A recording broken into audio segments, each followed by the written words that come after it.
Bismillahirrahmanirrahim. Assalamualaikum warahmatullahi wabarakatuh. Alhamdulillahi rabbil alamin wa bihi nasta'in ala umurid dunya waddin. Allahumma salli wa sallim wa barik ala nabiyyina Muhammadin wa ala alihi wa sahbihi ajma'in. Allahumma anfa'na bima 'allamtana wa 'allimna ma yanfa'una wa zidna ilma. Allahumma inna nas'aluka ilman nafi'a wa rizqan tayyiba wa amalan mutaqabbala.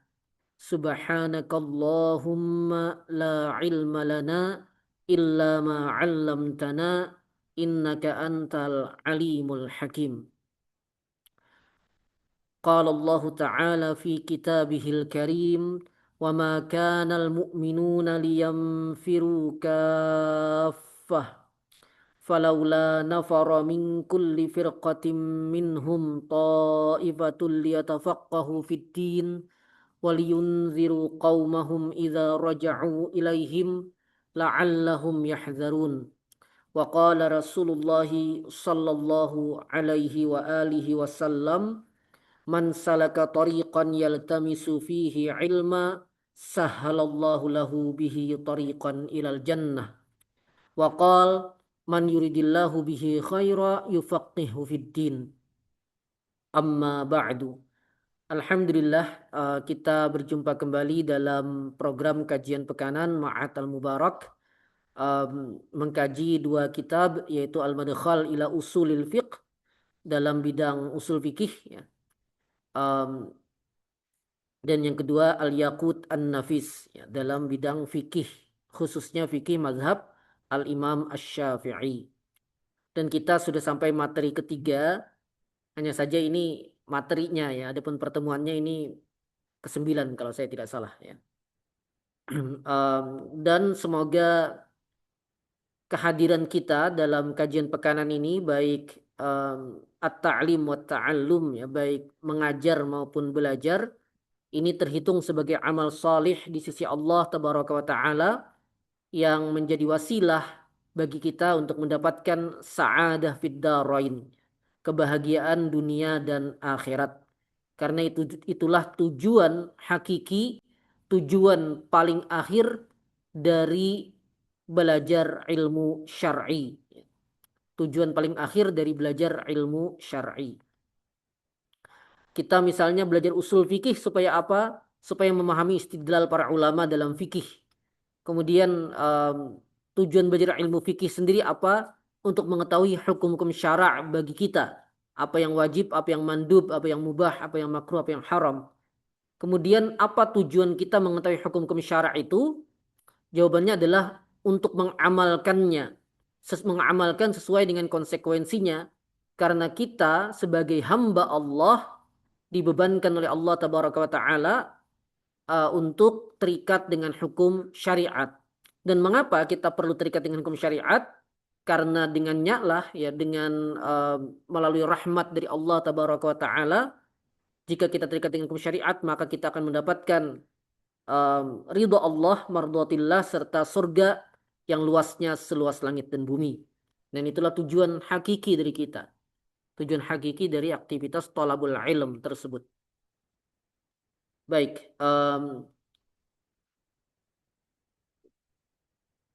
tampil di layar saya ini bagi yang mengikuti secara online. Yang offline juga bisa lihat materinya ya. Kalau rajin bisa dicetak. Kalau tidak rajin tidak apa-apa juga. Al-Madkhal ila Usulil Fiqh.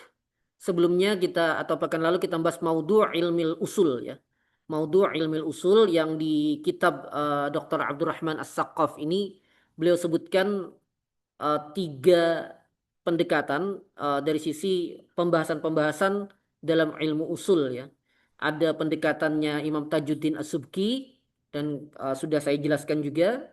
Kemudian ada pendekatannya Imam Al-Haramain dalam Al-Waraqat dan ada pendekatan Imam Al-Ghazali dalam Al-Mustasfa.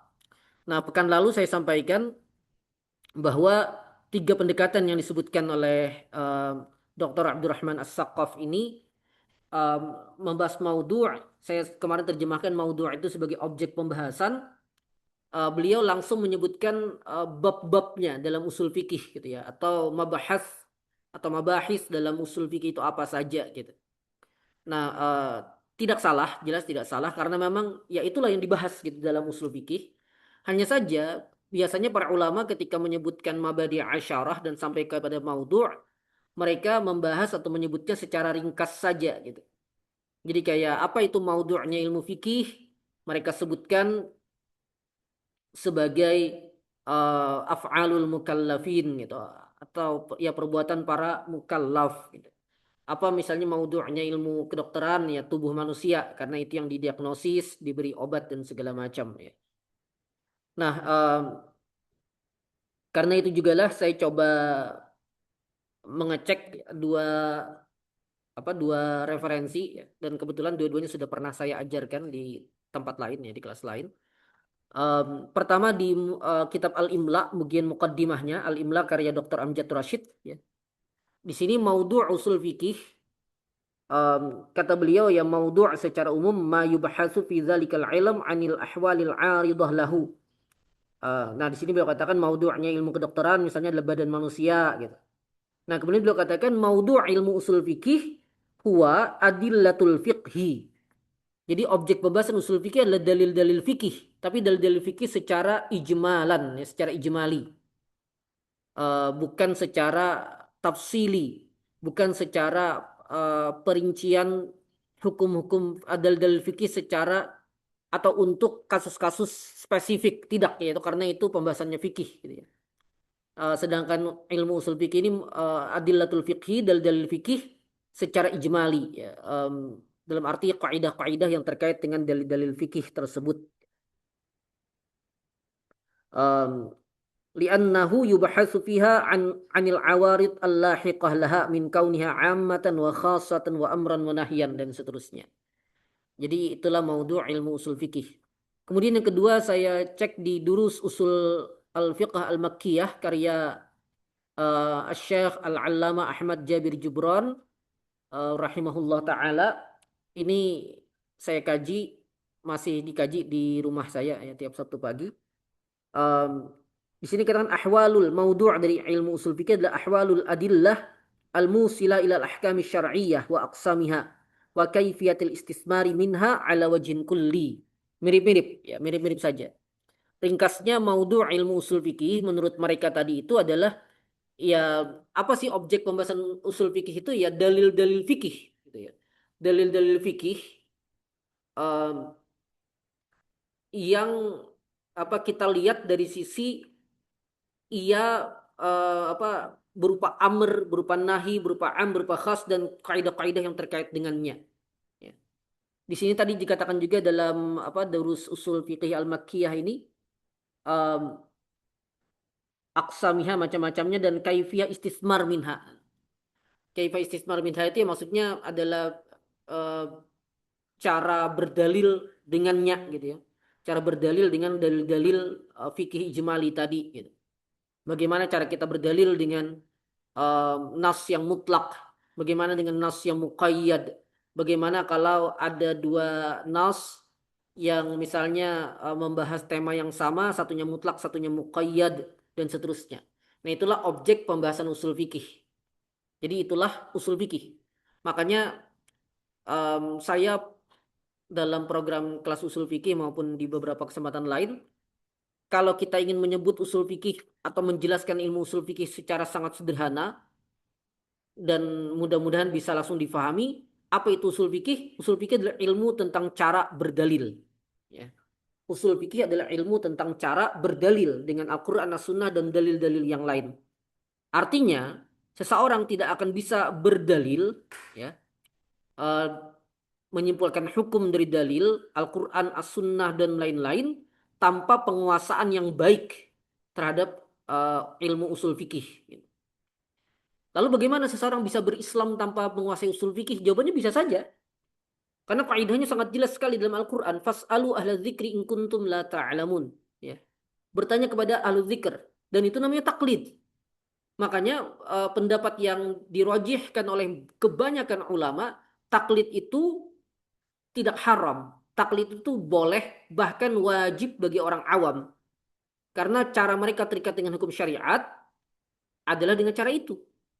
Tidak ada cara lain. Karena cara yang kedua adalah menyebutkan hukum langsung dari dalil. Dan itu mereka tidak bisa. Maka bedanya adalah taklid. Jadi usul fikih memang tidak wajib dipelajari oleh semua kaum muslimin. Wajibnya adalah wajib kifayah atau fardu kifayah. Hanya saja bagi yang tidak pernah mempelajari ilmu usul fikih, maka dia tidak punya hak untuk berdalil. Dia tidak punya hak, tidak punya kemampuan, tidak punya kompetensi, tidak punya otoritas untuk berdalil. Tugasnya hanya bertanya kepada ulama yang dia percaya, kemudian mengamalkan apa yang dijelaskan oleh ulama tadi atau apa yang difatwakan oleh ulama tadi, tanpa punya hak untuk membantah pihak lain misalnya atau untuk menyalahkan pihak lain. Saya sering katakan menyalahkan pendapat yang lain itu boleh, tapi itu tugasnya ulama, saling menyalahkan gitu ya. Ehm, itu hal yang wajar, tapi tugasnya ulama. Orang awam tidak bisa. Tugasnya orang awam adalah amalkan saja apa yang difatwakan oleh ulama yang dia ikuti, amalkan, selesai. Karena dia tidak mengerti sama sekali cara berdalil. Dia tidak mengerti sama sekali karena dia jangankan pembahasan terperinci dalam usul fikih, apa itu usul fikih saja tidak paham. Bahkan yang lebih parah adalah ada yang menganggap ilmu usul fikih itu ilmu menyesatkan. Dan itu betulan ada. Itu betulan ada orang yang mengira bahwa usul fikih itu membuat kita jauh dari as-sunnah katanya. Nah, itu kacau, kacau balau ya. Karena apa? Jadi apa latar belakang pernyataan dia itu? Ya, latar belakangnya adalah dia ikut kajian sebelumnya, dijelaskan bahwa perkara ini hukumnya ini. Dalilnya adalah hadis ini, itu as-sunnah. Nah dia kan tidak paham ya bahwa itu pendapat sebagian ulama. Dia pikir itulah yang ditunjukkan oleh as-sunnah. Dia pikir itulah agama Islam, itulah as-sunnah. Nah ketika seseorang membantah pendapat itu karena mungkin beda dengan mazhab yang dia pegang, dibantahnya gitu dengan kaidah-kaidah usul fikih misalnya atau dengan pembahasan usul fikih. Maka si fulan ini tadi yang pertama tadi menganggap oh berarti ilmu usul fikih itu membuat kita meninggalkan sunnah. Karena penjelasan as-sunnah begini yang saya dapatkan sebelumnya. Kemudian gara-gara ada kaidah usul fikih, kok penjelasannya jadi beda gitu. Nah, dia pikir usul fikih itu menjauhkan seseorang dari as-sunnah. Padahal tidak. Padahal masalahnya adalah dia sejak awal sudah salah langkah duluan. Gitu. Sebenarnya pendapat yang dia pegang belum tentu ya mu'tabar juga bisa jadi gitu. Mu'tabar saja pendapat yang dia pegang. Seandainya dia cukup mengamalkan itu selesai sebenarnya.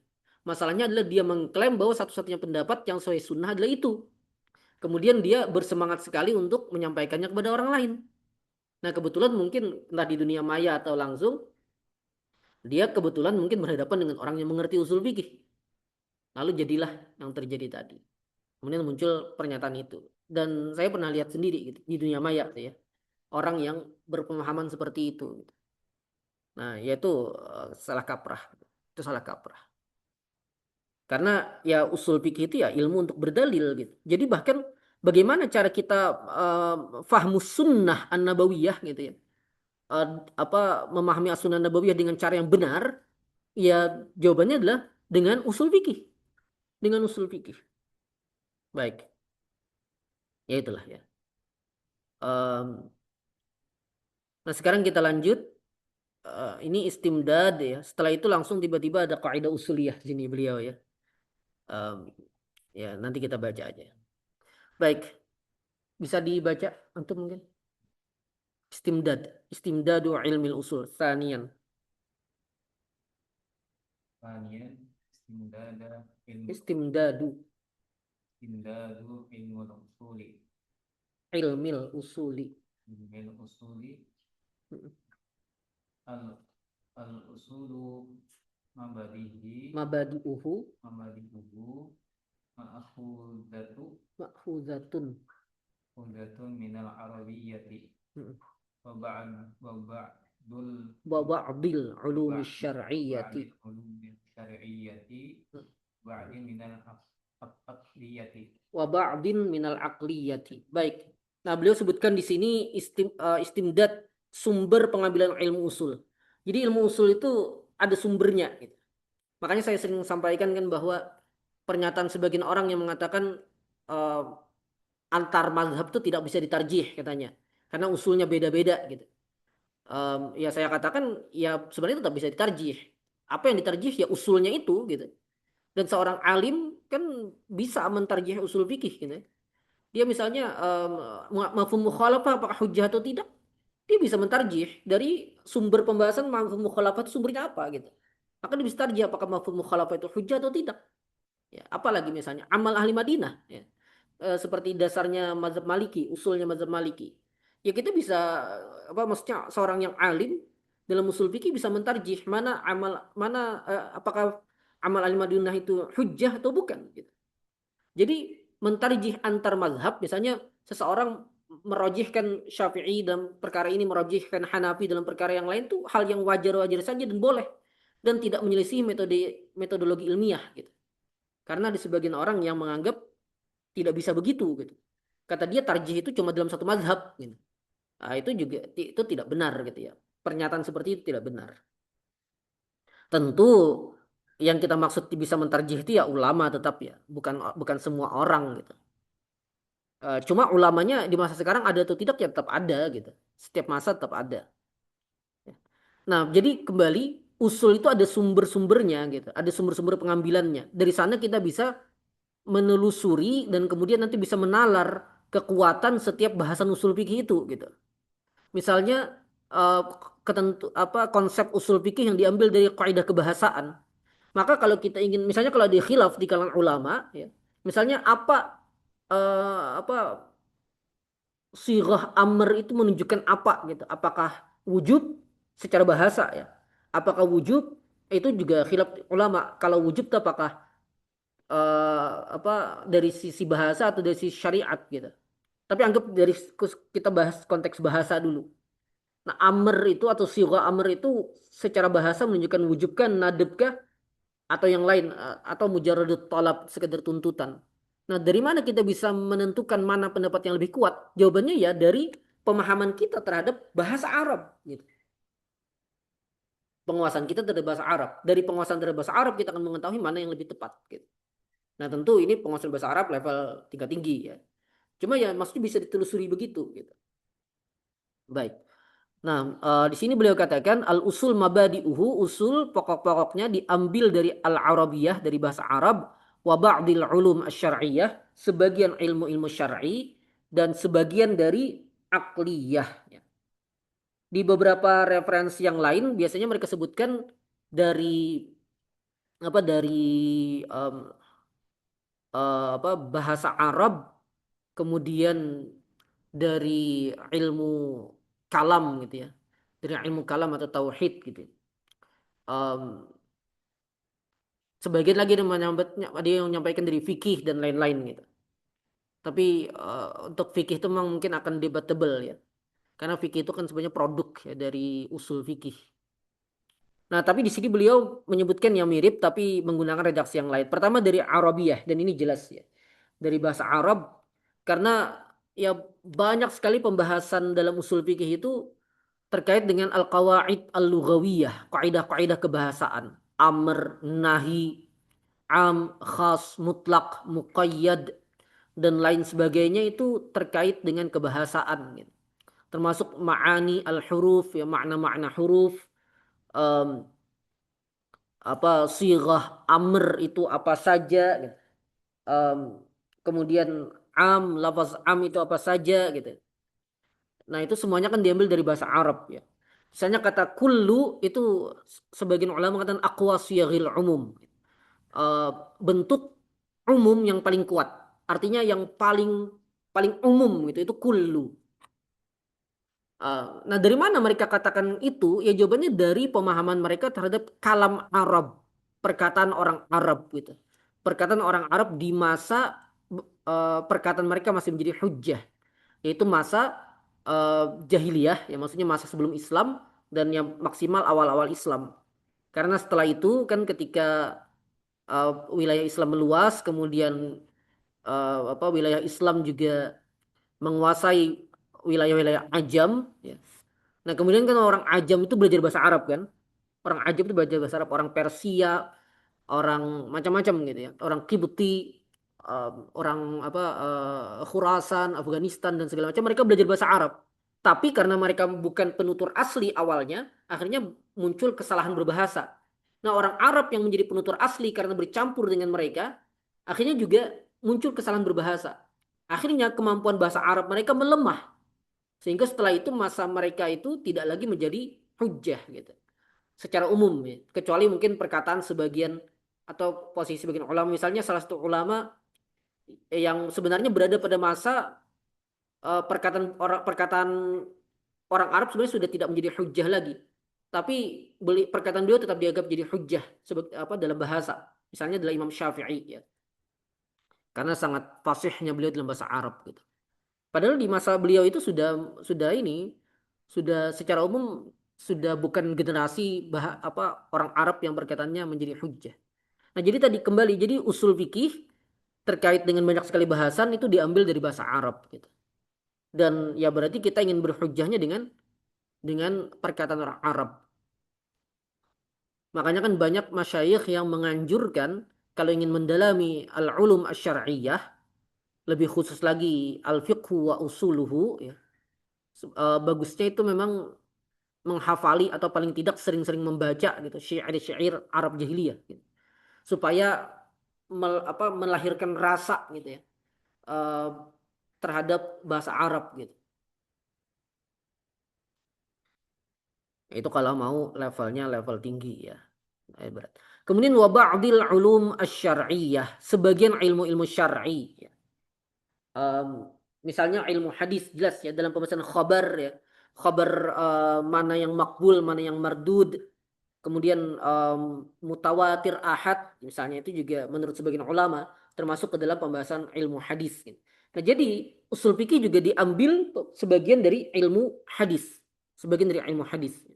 Nah, khabar termasuk juga pembahasan yang cukup panjang ya. Hujjiyatu al-hadis al-mursal gitu, kehujjahan hadis mursal gitu. Itu juga diperselisihkan oleh banyak ulama. Eh, Nah, itu juga dalam pembahasan hadis gitu. Termasuk juga misalnya apa syarat-syarat tertentu dalam penerimaan hadis gitu ya.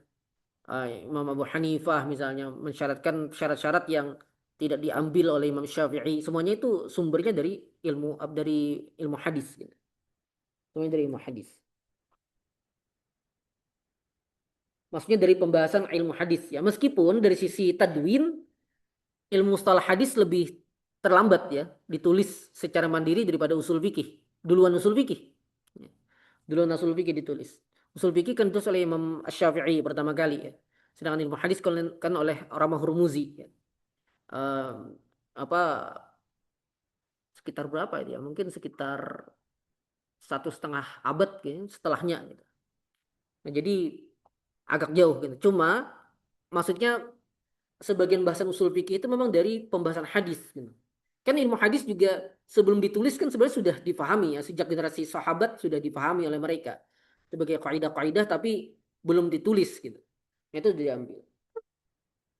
Em, Kemudian juga misalnya di sini eh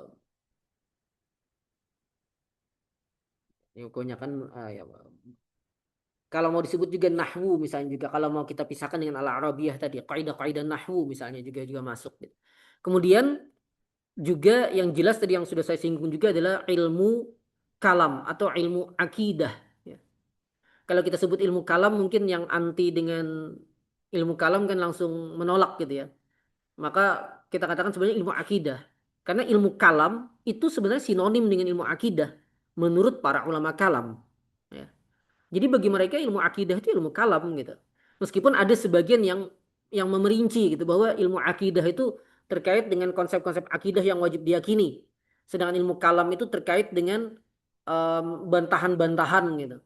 Atau pendetailan atau sisi pendalilan, debat, diskusi tentang konsep-konsep tersebut. Itu kan dalam konteks perinciannya ya. Ada yang membedakan antara akidah dengan ilmu kalam. Tapi sebenarnya ini satu kesatuan gitu. Jadi kalau disebut oleh mereka ilmu kalam, ya maksudnya adalah ilmu akidah gitu.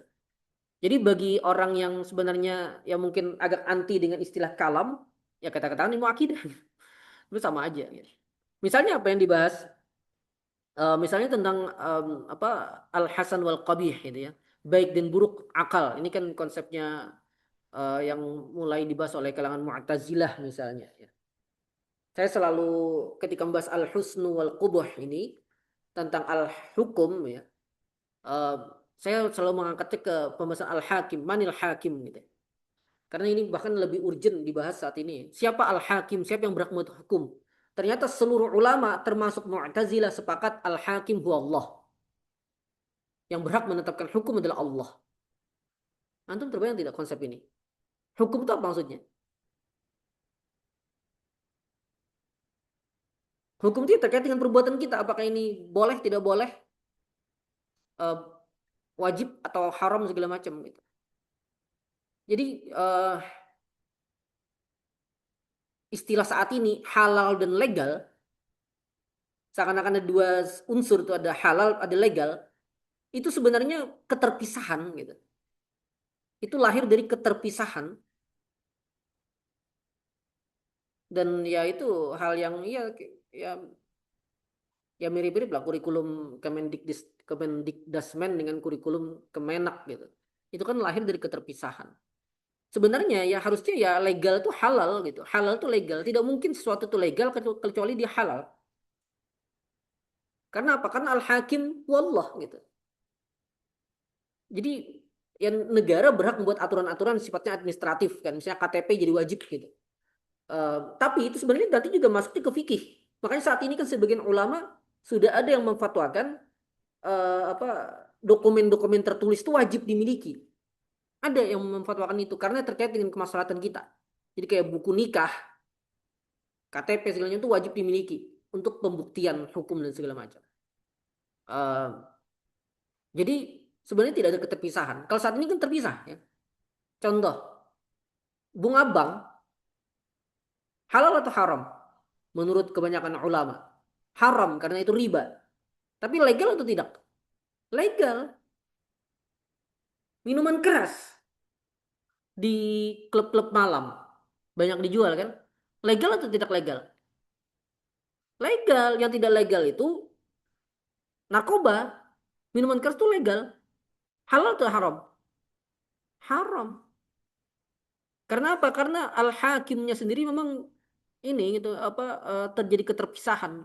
Nah, saya tertarik karena apa? Karena di beberapa referensi saya pernah mengutip juga dikatakan termasuk Mu'tazilah. Karena sebagian orang salah kaprah, termasuk beberapa penulis saya lihat juga agak ini ya mungkin saya tidak mengatakan salah ya, cuma mungkin agak terkecoh saat membahas gitu. Seakan-akan Mu'tazilah itu menetapkan bahwa akal itu berhak untuk menetapkan hukum gitu. Dan itu salah salah cara menjelaskan gitu. Salah cara menjelaskan. Karena Al-Hakim itu tetap Allah. Semua sepakat. Termasuk Mu'tazilah. Makanya nanti kita bedakan dengan kalangan sekuler liberal gitu. Nah, bedanya adalah bagaimana kita bisa mengetahui hukum Allah tersebut. Bagaimana cara kita bisa mengetahui hukum Allah Ta'ala tersebut. Nah, kata Asy'ariyah sebagai contoh, kata Asy'ariyah, satu-satunya jalan untuk mengetahui hukum Allah itu adalah dengan jalan syariat. Maksudnya dengan jalan datang wahyu yang menjelaskan syariat kepada kita. Artinya tanpa syariat tidak ada hukum. Ya. Jadi kalau kita buat perumpamaan ada masa di mana saat itu manusia tidak turun syariat kepada mereka. Ya. Dan ini sebagian ulama kan membetulan ada ya. Itu yang mereka sebut dengan masa fatrah. Ya. Ahlul fatrah gitu. Nah itu pembahasan agak jauh. Cuma tapi ada juga yang tidak sepakat ya. Cuma intinya kita buat perumpamaan ada masa di mana saat itu tidak ada syariat yang diturunkan. Manusia hidup saat itu. Dan ada yang berzina. Nah, menurut kacamata tadi Asy'ariyah, apa hukumnya zina saat itu? Haram, mubah atau apa? Hukumnya zina di masa seperti tadi. Jawabannya tidak ada hukumnya. Tidak haram, tidak mubah, ya, tidak ada hukumnya. Orang mau berzina atau apapun dia akan selamat nanti. Jadi termasuk jangankan zina, termasuk menyembah berhala sekalipun. Karena saat itu tidak ada hukum. Karena syariat belum datang. Jadi penyembah berhala pun tetap akan selamat di akhirat. Karena tidak ada hukum. Nah, Mu'tazilah menolak itu. Bagi Mu'tazilah, baik dan buruknya sesuatu dalam arti mendapatkan pujian dan celaan serta berkonsekuensi pahala dan dosa itu melekat pada masing-masing perbuatan. Dan manusia dengan akalnya bisa mengetahui itu meskipun syariat tidak datang menjelaskan. Akalnya bisa menentukan itu. Jadi menurut akal sesuatu ini baik, maka itu baik dan terpuji serta selayaknya Allah memberikan pahala. Sesuatu ini buruk secara zatnya oleh akal gitu. Maka ia tercela dan selayaknya Allah memberikan hukuman atas pelakunya. Meskipun satu tidak syariat. Meskipun satu tidak syariat. Jadi itulah pembahasan Al-Hasan Al-Qabih akliyain gitu. Akliyain. Jadi baik dan buruk bisa ditetapkan oleh akal menurut Mu'tazilah. Tapi itu sama sekali tidak menafikan bahwa yang berhak menetapkan hukum tetaplah Allah. Tetaplah Allah. Jadi bagi Mu'tazilah Allah memberikan karunia akal kepada manusia untuk bisa mengetahui baik dan buruknya sesuatu ketika syariat tidak datang. Tapi itu ingat ketika syariat tidak datang. Kalau syariat datang, maka ikut syariat. Mu'tazilah juga sepakat ikut syariat. Nah, sedangkan faham sekuler, ya, faham sekuler termasuk ya nanti liberalisme agama juga terkait ya beririsan. Faham sekularisme itu memberikan hak penetapan hukum kepada manusia, kepada manusia. Dan itu jelas bertolak belakang dengan konsep yang tadi. Gitu. Nah, liberalisme agama mereka dekonstruksi prinsip-prinsip dasar dalam Islam. Mereka meruntuhkan konsep-konsep dasar dalam Islam dan disesuaikan dengan pemikiran yang lahir dari Barat. Mu'tazilah memang dianggap menyimpang oleh banyak ulama, tapi mereka tidak sampai separah itu. Gitu. Mereka tidak sampai separah itu. Mereka tetap meletakkan syariat tertinggi. Gitu. Mereka tetap mengagungkan nas. Hanya saja pada beberapa pembahasan mereka takwil nas tersebut agar sesuai dengan konsep yang mereka pegang. Dan kemudian itulah yang menyebabkan mereka dianggap sesat hingga menyimpang oleh banyak ulama.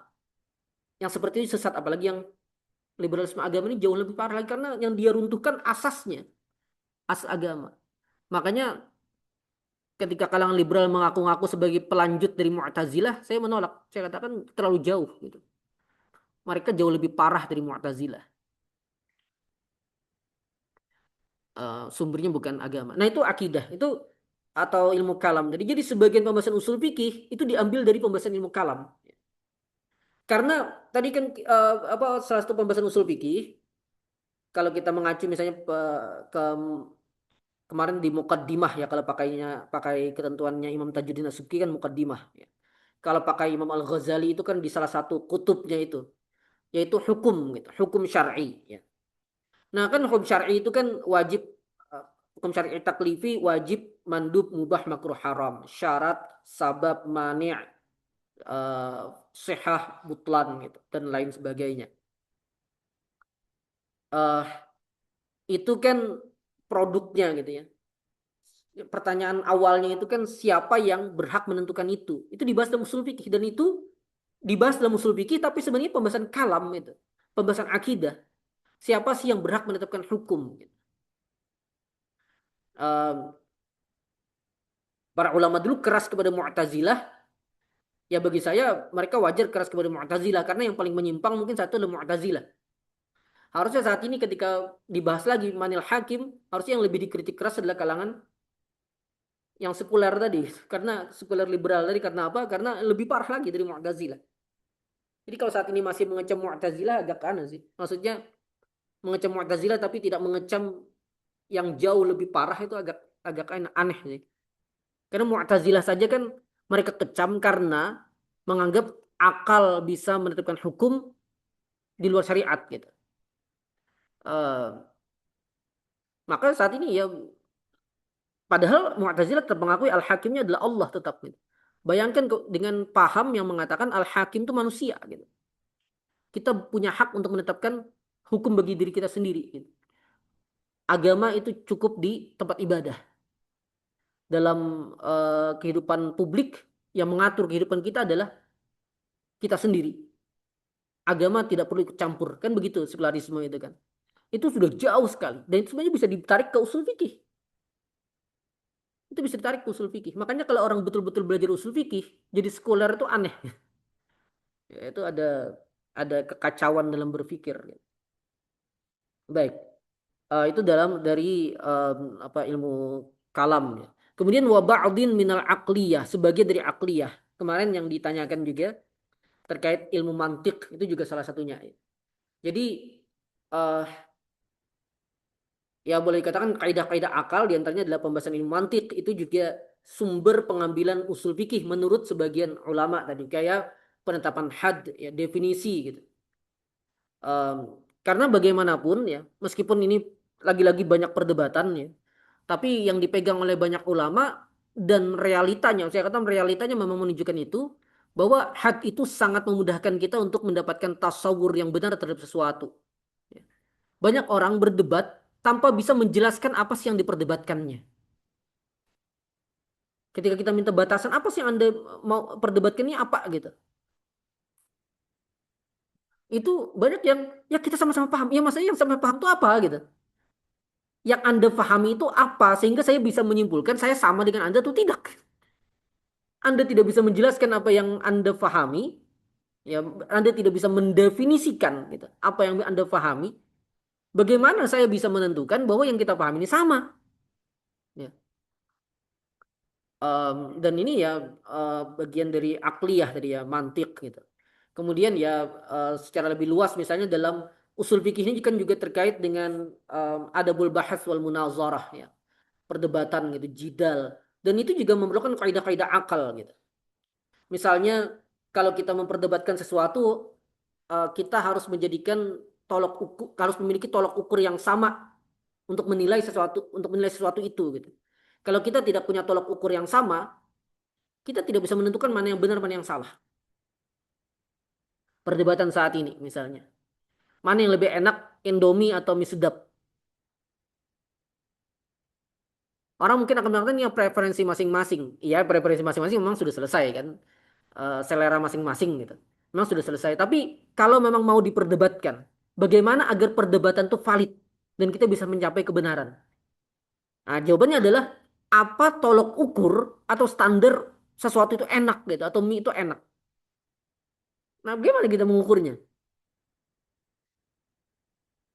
Pakai apa standarnya misalnya oh udah karena ini sesuai selera orang gitu maka kita sudah pakai mayoritas saja gitu jadi kita buat saja semacam sampel misalnya 100 orang gitu kita kasih tapi tidak diberitahu gitu ya meskipun ketahuan ya kelihatan sih banyak bagi yang terbiasa makan mie kelihatan bedanya Indomie sama mie sedap tapi anggaplah gak ada tahu gitu anggap tidak tahu nah itu sudah disurvei saja yang mayoritas menyatakan yang mana yang sedap yang mana yang enak maka itu yang benar gitu. Nah, ya kalau meskipun tolak ukurnya mungkin diperdebatkan, tapi kalau dua belah pihak sepakat akan tolak ukur itu, maka bisa kita tentukan mana yang benar gitu. Sudah pakai sampel tadi ya sudah, berarti itulah tolak ukur menentukan mana yang benar. Kalau ternyata 70% mengatakan Indomie yang lebih enak, ya sudah. Berarti perdebatan kita hasilnya adalah itu gitu. Nah, penetapan tolak ukur seperti tadi itu kan dari akal gitu ya. Dari mana sumbernya? Tidak ada. Maksudnya sumber di luar akal itu kan tidak ada. Itu memang dari penalaran akal saja gitu. Bahwa kita tidak bisa menemukan kebenaran dari dua hal yang diperdebatkan ketika tolak ukur kebenaran itu tidak disepakati bersama gitu. Dan itu kan dibahas dalam pembahasan kias misalnya usul fikih ya. Bahwa dalil yang digunakan ini disepakati oleh dua belah pihak gitu. Oleh pihak yang oleh si mustadil ya, oleh yang berdalil dan oleh pihak lawannya, oleh pihak lawannya. Itu dalam ketika terjadi perdebatan. Karena memang harus begitu. Kalau tolak ukurnya tidak sama, tidak terjadi perdebatan. Makanya saya sering sampaikan kan banyak orang bilang perdebatan itu kita sedang mencari titik temu gitu. Saya katakan bukan. Perdebatan itu tidak mencari titik temu. Perdebatan itu mencari mana yang benar. Titik temu itu ditemukan di awal dulu sebelum perdebatan. Karena untuk mengetahui kebenaran kita perlu ada titik temu, titik kesepakatan dulu untuk dijadikan patokan yang benar yang mana. Gitu. Kan gitu. Nah itu dari mana kita dapatkan itu dari akal. Kita dapatkan itu dari akal. Nah itu dalam pembahasan usul fikih banyak. Termasuk juga tadi misalnya tentang am khas mutlak muqayyad itu kan bahasa Arab ya. Sumbernya kan Arabiyah. Tapi terkait juga dengan akal gitu. Misalnya apa? Misalnya hubungan antara dalil am dan mukhassisnya. Kan taksis itu kan mengeluarkan sebagian kandungan am. Kan lafaz am ma'amma syai'aini fasa'idan min ghairi hasrin gitu. Kemudian ada taksis ikhraju ba'di afradil am, mengeluarkan sebagian kandungan am. Nah, sekarang pertanyaannya setelah dikeluarkan ini bagaimana sikap kita terhadap lafaz am tersebut? Nah, para ulama usul fikih banyak yang mengatakan ya lafaz am tadi tetap dengan keumumannya kecuali yang dikecualikan. Itu dari mana kesimpulan itu? Memang kalau kita bisa jawab ya dari uh, apa penggunaan orang Arab dalam bahasa Arab memang seperti itu. Bisa kita terima itu dari sisi tinjauan bahasanya. Tapi kita juga bisa katakan ini dari tinjauan akal. Wajar gitu. Sesuatu yang sifatnya menyeluruh, kemudian dikeluarkan sebagian, yang tersisa kan masih banyak. Maka yang tersisa ini masih dipakai. Innal insana lafi khusrin illa alladzina amanu wa amilus solihat. Itu kan dikeluarkan kan. Orang beriman, amal soleh segala macam. Berarti apakah masih ada manusia yang celaka? Jawabannya masih ada. Yaitu selain yang dikecualikan. Jadi selain yang beriman, beramal soleh, itu celaka. Gitu. Itu tetap celaka. Nah itu selain dari kaidah kebahasaan, ya, kaidah bahasa Arab juga bisa difahami secara penalaran gitu. Bisa difahami secara penalaran. Termasuk juga hamlul mutlak alal muqayyad, membawa lafaz yang mutlak atau nas yang mutlak kepada nas yang muqayyad. Pada fatahriru raqabati mu'minah pada pembunuhan tersalah ya kafarah pembunuhan tersalah dengan tahriru raqabah pada kafarah zihar gitu. Nah, itu yang mutlak dibawa kepada yang muqayyad kan bisa dijawab dengan argumen itu bahasa Arab memang demikian penggunaannya. Bisa gitu. Tapi juga bisa dikatakan ini sebenarnya kaidah akal juga gitu. Bahwa akal menemukan yang mutlak ini dengan kesamaan-kesamaan tertentu nanti ada perinciannya itu ketika sudah hilang kemutlakannya maka dia tidak lagi berlaku sesuai kemutlakannya tapi menjadi sesuatu yang muqayyad. Itu kan akal bisa menerima itu. Belum lagi qiyas. Qiyas itu kan juga pakai akal ya. Raddu far'in ila aslin bi'illatin tajma'u bainahuma fil hukum gitu. Nah, uh, ya apa menyamakan tadi kan pakai akal gitu ya. Makanya itu ba'din minal aqliyah. Um, kemudian juga apa dalam memilah yang mana sifat yang layak menjadi illah atas hukum dan mana yang tidak gitu. Um, apa tankihul manat ya. Nah, kan suatu apa perkara asal itu memiliki beberapa sifat. Khamar misalnya, sifatnya macam-macam kan. Satu baunya menyengat misalnya. Dua cair misalnya. Tiga memabukkan. Empat apa misalnya? Saya misalnya misal saja ya, ini misal saja. Warnanya keruh misalnya. Lima apa lagi itu? Maksudnya ada 50 sifat misalnya dari khamar itu. Nah, kita kemudian pilah kira-kira yang berpengaruh terhadap hukum yang mana sifat itu. Nah, bagaimana cara kita memilah? Lagi-lagi dengan akal. Dengan penalaran akal kita akan ketahui bahwa sifat mana yang paling berpengaruh terhadap hukum. Gitu. Tentu dihubungkan dengan dalil-dalil yang lain ya. Dihubungkan dengan dalil-dalil yang lain. Saat ini bisa kita hubungkan dengan maqasid syariah kayak hifzul akal gitu ya. Misalnya mana yang berhubungan dengan penjagaan terhadap akal gitu. Nah itu kan ketahuan. Dan itu pakai penalaran. Nah, jadi ya itulah. Jadi inilah sumber dari usul fikih ya. Dari bahasa Arab, dari sebagian ilmu syar'i tadi saya sebutkan ada ilmu nahwu, mungkin ilmu sharaf, ilmu hadis ya.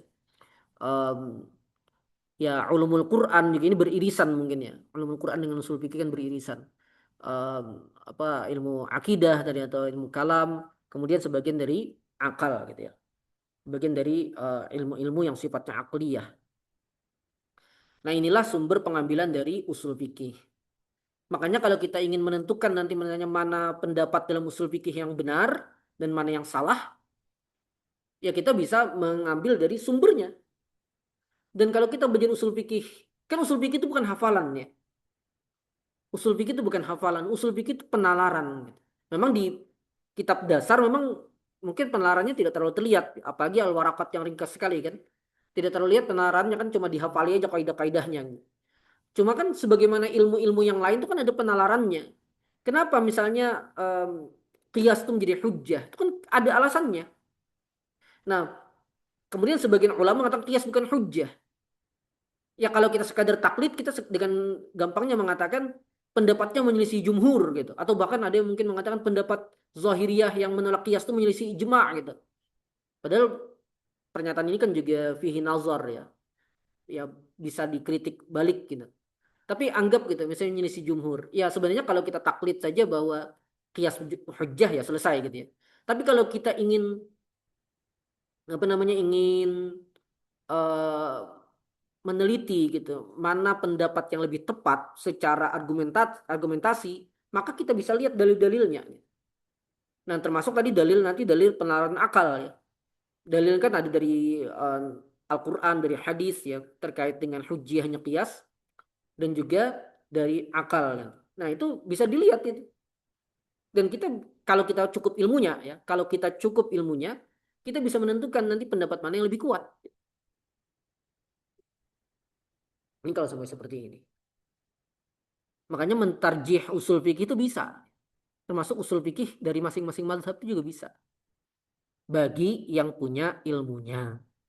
Tentu bagi yang punya ilmunya. Baik, jam berapa sudah? Jam 10. Ada yang mau ditanyakan dulu?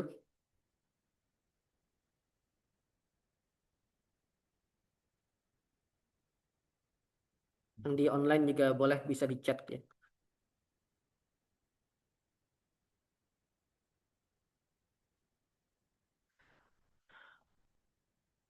Tidak ada. Ada. Ya, silakan.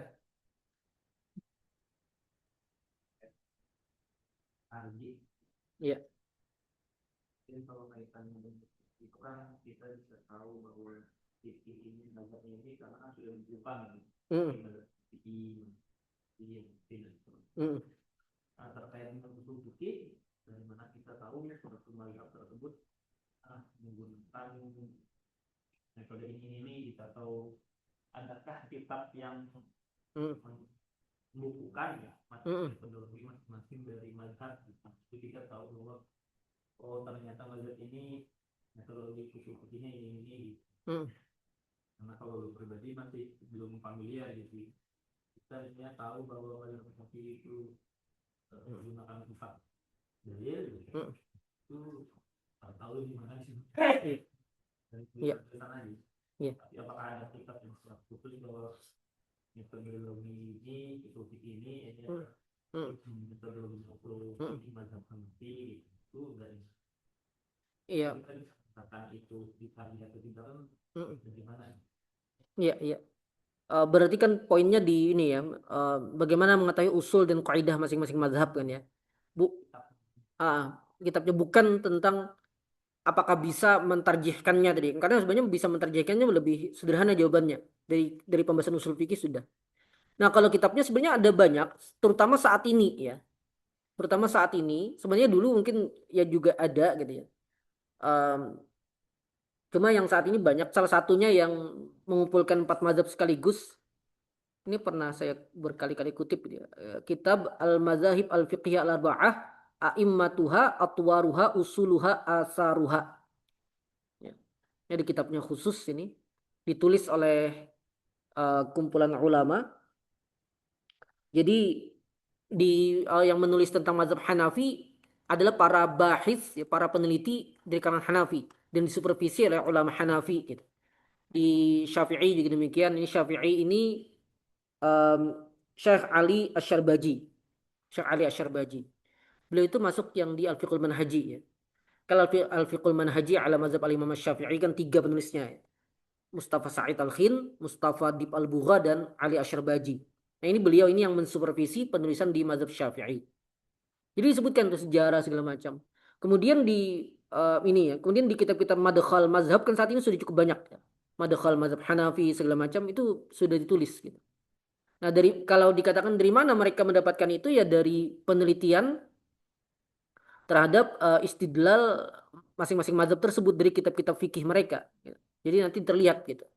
Meskipun ya mungkin kesimpulannya bisa jadi akan masing-masing peneliti mungkin ada perbedaan sedikit ya.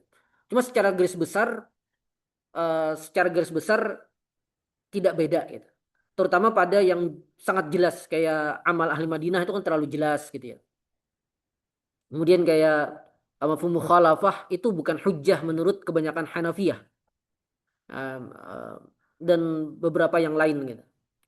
Um, nah itu apa misalnya dalam mazhab Imam Ahmad meskipun ini juga diperdebatkan gitu ya. Misalnya dalam mazhab Imam Ahmad lebih diutamakan hadis dhaif daripada qiyas gitu. Nah, meskipun ternyata peneliti juga berbeda pendapat. Apakah hadis dhaif yang dimaksud di situ benar-benar dhaif menurut istilah yang kita kenal sekarang atau sebenarnya itu hadis hasan gitu. Nah, itu ada perdebatan juga gitu. Cuma banyak juga peneliti yang mengatakan memang hadis dhaif gitu. Jadi hadis dhaif tetap dimenangkan atas qiyas. Nah, itu contoh. Dan itu kan istilahnya mereka dapatkan dari penelusuran terhadap pendapat-pendapat dalam mazhab tersebut gitu. Ya gitulah. Jadi kalau saat ini sih ada cukup banyak ya yang bisa menjelaskan usul dan kaidah dari masing-masing mazhab tersebut. Nah,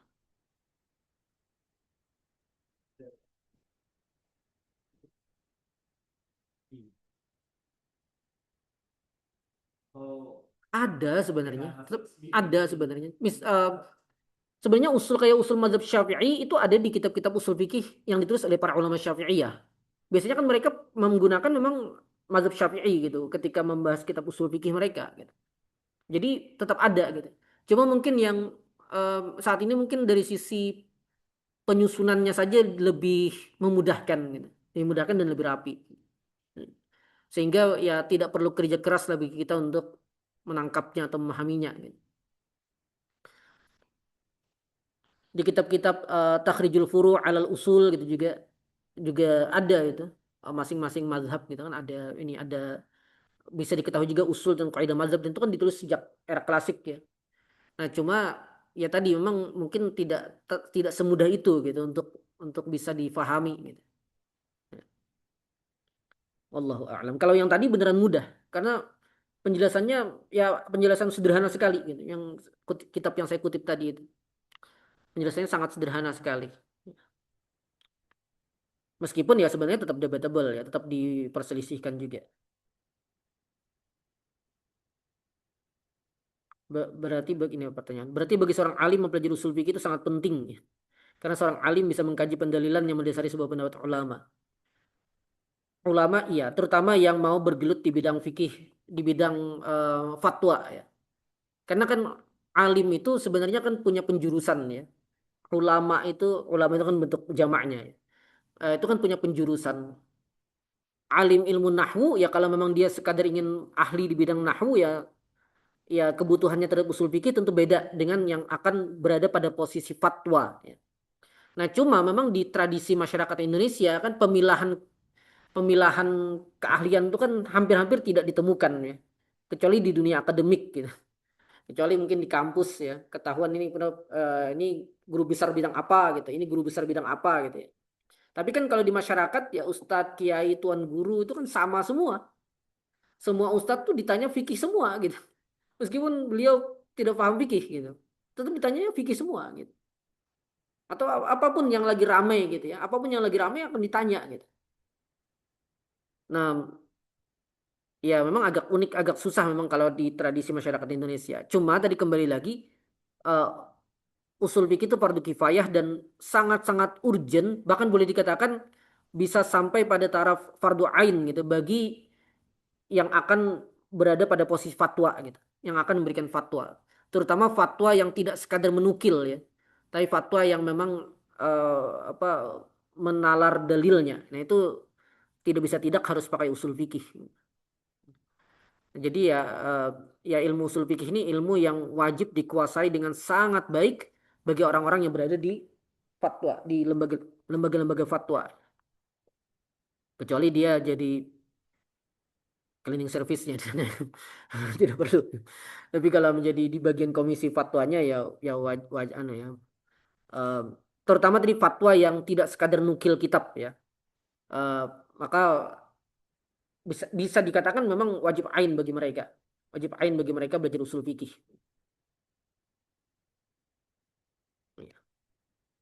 Nah, tapi kalau memang diterapkan ke Indonesia, memang susahnya tadi keahlian itu di tengah masyarakat tidak diperhatikan. Saya juga kayaknya masjid misalnya mengundang, apalagi untuk yang acara tablik akbar segala macam itu kan tidak terkait keahlian kan, tapi terkait popularitas. Dan sebenarnya juga bukan popularitas tok gitu ya, tapi yang kira-kira mohon maaf ya bisa menarik menarik ini gitu, bisa menarik jamaah banyak gitu, sehingga ya ya mungkin bisa jadi baik untuk berbangga-bangga juga gitu, berbangga-bangga dengan tempatnya gitu. Eh, dan untuk yang umum juga ya mungkin dari sisi ya popularitas atau mungkin eh, kedekatan, mungkin jejaring, kan dari situ bukan dari kepakaran gitu. Nah, beberapa tahun yang lalu saya pernah menyatakan kan sebagian orang atau beberapa orang em, mengatakan oh kita perlu ada masjid gitu, ada sudah memang kita perlu ada masjid yang memberikan kesempatan penceramah dari berbagai afiliasi atau kelompok katanya gitu. Jadi setiap afiliasi atau kelompok kita berikan porsi atau jatah untuk ceramah di masjid itu gitu. Nah, saya katakan saya tidak setuju. Saya tidak setuju. Karena apa? Karena ya untuk apa gitu. Yang lebih yang saya tekankan adalah yang diperlukan adalah kita atau pengurus masjid tadi perlu menetapkan dulu ini mau mau bidang ilmu apa yang diajarkan di masjid itu gitu. Kemudian mari kita cari ahlinya. Nah, ahlinya ini memang jangan dibatasi dalam satu kelompok saja. Jadi kalau ahli hadis dari kelompok A, yang pakar hadis dari kelompok A, ya kita undang beliau. Bukan karena beliau dari kelompok A, tapi karena beliau pakar hadis. Kemudian yang ahli tafsir dari kelompok B, kita undang beliau. Bukan karena beliau dari kelompok B, tapi karena beliau ahli hadis, ahli tafsir gitu. Yang mau berfatwa misalnya kalau mau gitu berfatwa, ya cari dari eh, yang memang ahli fatwa. Terserah dari kelompok mana gitu, tapi yang beliau memang benar-benar ahli fatwa. Jadi yang perlu kita atur itu adalah kepakarannya, bukan dari kelompok mananya gitu. Nah, saat ini kan perkembangannya itu dua kan, satu yang membatasi dari kelompok tertentu, satu yang ingin terbuka, membuka kesempatan dari berbagai kelompok. Dan bagi saya dua-duanya itu tidak ideal gitu. Dua-duanya tidak ideal karena fokusnya pada kelompok, baik homogenitas ataupun heterogenitas ya. Bukan pada kepakaran gitu. Nah, kalau sudah kepakaran homogen heterogen dia tergantung faktanya. Anggap ini kalau kita mau sebut merek gitu ya. Kalau ternyata para ahli itu semuanya dari NU, ya mau tidak mau, mau tidak mau penceramahnya dari NU semua. Gitu. Bukan karena NU gitu, tapi karena memang yang ahli dari mereka semua. Misal gitu ya. Misal gitu. Gitulah. Wallahu a'lam. Baik. Ada lagi? Cukup? Kalau cukup saya bacakan aja ya. Wa min amsilatil qawaid al-usuliyah. Di antara contoh-contoh kaidah usul. Ini saya bacakan aja karena nanti juga akan dibahas ya di setiap bahasannya. Mungkin hanya sedikit yang saya singgung. Pertama al-am yajri ala umumihi. Lafaz am berlaku sesuai keumumannya selama tidak ada dalil yang mentaksisnya, mengecualikannya. Apa itu am, apa itu taksis? Nanti ada bahasannya.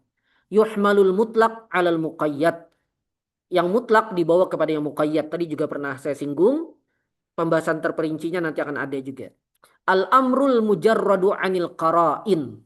Perintah dalam Al-Quran ataupun dalam hadis. Al-mujarrad anil qara'in. Yang tidak ada qarinah. Tidak ada faktor penyerta yang mengubah hukumnya.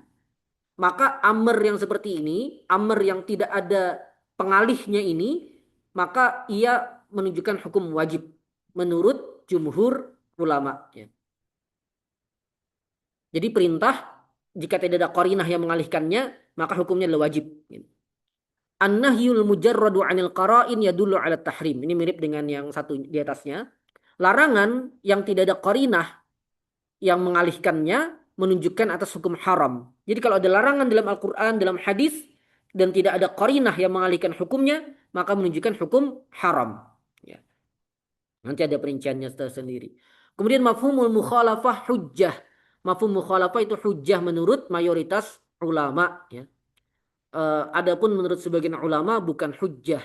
Di antara yang mengatakan mafhum mukhalafah bukan hujjah adalah Imam Abu Hanifah dan kebanyakan ulama Hanafiyah yang mengatakan mafhum mukhalafah bukan hujjah.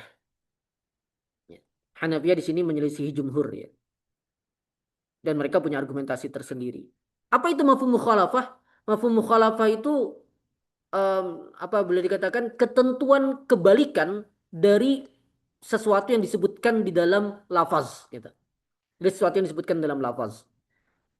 Misalnya lafaz mengatakan misalnya kalau dalam bahasa Indonesia ya, lafaz mengatakan em,